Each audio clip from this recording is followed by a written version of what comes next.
Tanzania inahitaji takriban chupa 590,000 mpaka 600,000 kwa mwaka, mahitaji ya damu nchi nzima, chupa 590,000 mpaka 600,000 kwa mwaka. Kwa hiyo tunahitaji zaidi ya wachangiaji milioni 1 ili tuweze kupata mahitaji hayo. Tunafahamu damu zingine zinakuwa na hali fulani na kadhalika. Kwa hiyo unahitaji damu salama zaidi ya chupa 590,000. Na nimeeleza hapa, unapokuwa mchangiaji wa damu Samburu, unapokuwa mchangiaji wa damu Katibu, wewe mama yangu, wewe dada yangu, unaanza kujihakikishia rasmi afya yako. Mchakato wa mwili unaanza upya, seli zinazalishwa vizuri, na baadaye unakuwa unanawiri kabisa. Gasaya amezeeka, lakini mpango wa taifa wa damu salama na hata ulimwenguni kote, kwa umri wake hawezi kuruhusiwa kuchangia damu hata akiwa na afya ya namna gani.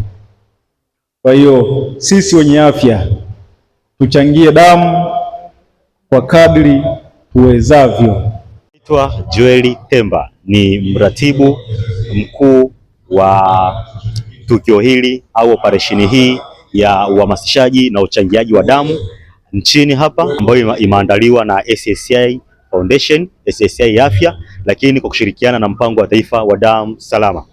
Basi leo tuko eneo hili la Kivule, hapa Kivule stendi, kwenye majaribio ya operesheni hii, tukiwa tumeungana na Watanzania wengi wana uwezo grupu, lakini pia na wadau mbalimbali wa Wizara ya Afya ambao tumeungana nao hapa siku ya leo kuhakikisha kwamba tunakusanya damu chupa zaidi ya 150 kwenda kuokoa maisha ya Watanzania ambao wanahitaji damu hivi sasa.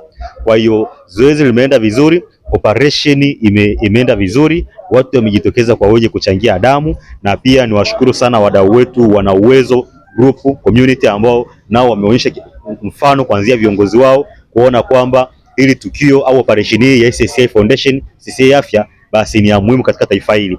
Lakini vile vile nitumie nafasi hii pia kumpongeza mkurugenzi wa makampuni ya 7 Series International Afya, SSI Afya na Foundation, Dr. Yasin, kwa namna ambavyo ameendelea kutambua, kuthamini na kuendelea kuunga mkono juhudi mbalimbali ambazo zimeanzishwa na serikali za mpango wa taifa wa damu salama za kuokoa maisha ya Watanzania. Huu ni mpango mzuri, hii ni operation nzuri, na sio kila taasisi ya binafsi au serikali inaweza ikawaza hivyo. Kwa hiyo tunampongeza kwa mpango huu wa kutambua na kuthamini juhudi za serikali, na nitoe pia wito kwa makampuni mengine, kwa wadau wengine kuiga mfano mzuri wa kuweza kurudisha kwa jamii kupitia kuunga mkono afua mbalimbali za kimkakati ambazo zinatekelezwa na serikali, na lakini mdau binafsi anaweza kujitokeza na akafanya kwa kuisapoti serikali.